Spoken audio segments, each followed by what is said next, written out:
Moses is dead. Over 2 million Israelite nomads stand at the edge of the Promised Land, completely leaderless. They have no professional army, no siege weapons, and a history of wandering in a barren desert. And directly in front of them is a massive geographic barrier. During harvest time, melting snow transforms the Jordan River into a violent, muddy torrent. The sheer width and steep cliffs leave absolutely no viable crossing points for a migrating nation. Even if they somehow crossed, waiting on the other side is Jericho, a fortified city continuously inhabited for 9,000 years. Beyond that sits a landscape ruled by heavily armed kings and legendary giants.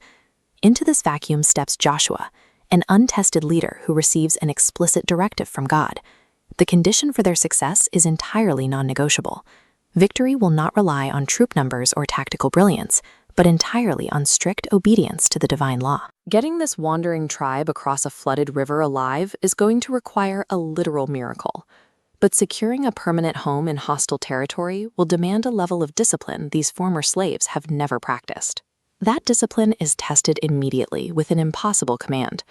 The priests carrying the Ark of the Covenant step directly into the raging current. The moment their feet touch the water, the river dams up upstream, exposing a dry riverbed for the entire nation to cross. Arriving at Jericho, they face an impenetrable fortress with an absurd siege strategy. For 6 days, the entire army marches around the city in total silence, accompanied only by the Ark and priests blowing ram's horns. On the 7th day, the silence breaks with a unified shout. Jericho's massive double walls collapse in on themselves, creating a perfectly angled rubble ramp for the Israelites to charge straight over the excavated foundations and take the city. In the absolute destruction that follows, the only survivor is Rahab, a marginalized Canaanite prostitute. She had hidden Israelite spies and hung a scarlet cord in her window, proving that survival in this new land depends entirely on faith, not on a specific bloodline. The fall of Jericho sends a terrifying message to every neighboring king.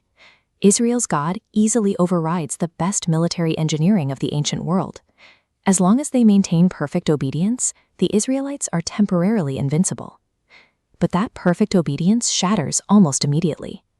Walking through the ruins of Jericho, a man named Achan quietly steals a valuable Babylonian robe and hidden gold from the spoils, items strictly cursed and forbidden by God.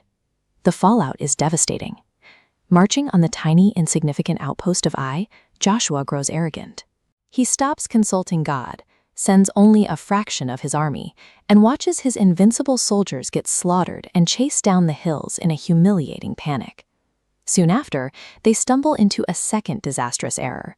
A local Canaanite tribe approaches Joshua dressed in rags, carrying moldy bread to look like distant travelers. Joshua trusts the visual deception instead of seeking divine guidance, signing a permanent, unbreakable peace treaty with the exact people he was commanded to drive out. The slaughter at Ai and the deception of Gibeon expose a fatal vulnerability. These nomadic conquerors are highly susceptible to greed and manipulation, the exact second they step out of alignment with divine instruction. Fast forward 7 brutal years of military campaigns. The major northern and southern coalitions are broken. The Israelites put down their swords, pick up measuring lines, and begin surveying the land, carving the conquered territory into massive regional blocks for the 12 tribes. But as the map takes shape, the failures of the conquest are cemented into the borders. The most powerful tribe, Judah, hits a wall they cannot breach. A rocky stronghold sits right in the middle of their territory, and they are completely unable to dislodge the Jebusites who live there. That unconquered fortress is Jerusalem. Its towering stone masonry and elevated position force Judah into an uneasy, permanent coexistence with a pagan enemy. To the north, the tribe of Ephraim makes an even more calculated compromise.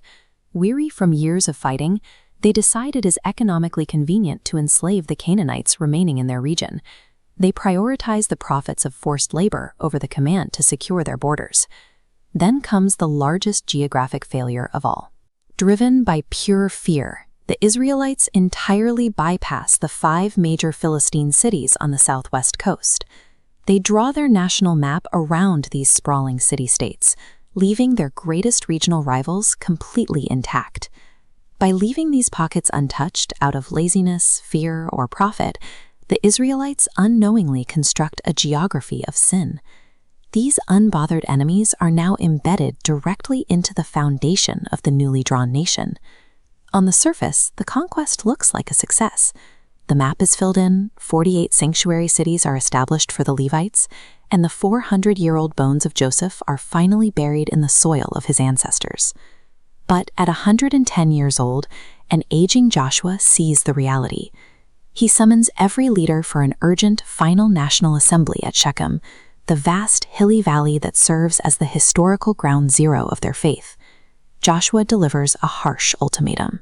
He forces the Israelites to make a public, binding choice between serving God or worshiping the idols of the region.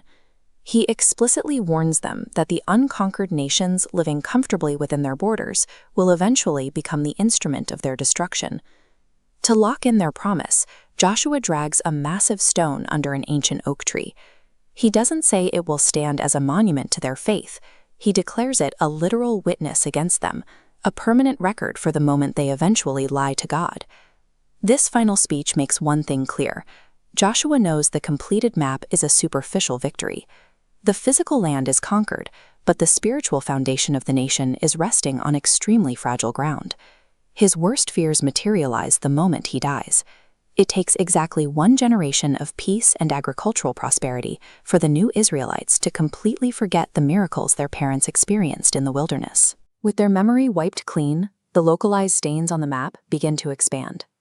The unconquered zones of Jerusalem, Philistia, and the enslaved Canaanite cities start exerting massive cultural and military influence, bleeding directly into the Israelite borders. This kicks off a 350-year downward spiral of blood, betrayal, and civil war. The Book of Judges details a nation tearing itself apart from the inside, systematically orchestrated by the exact enemies they previously spared. Israel survived 400 years of slavery and 40 years in a barren desert. Their greatest threat was never the legendary giants or the iron chariots of Canaan. It was the quiet, calculated compromises they made when they finally found peace.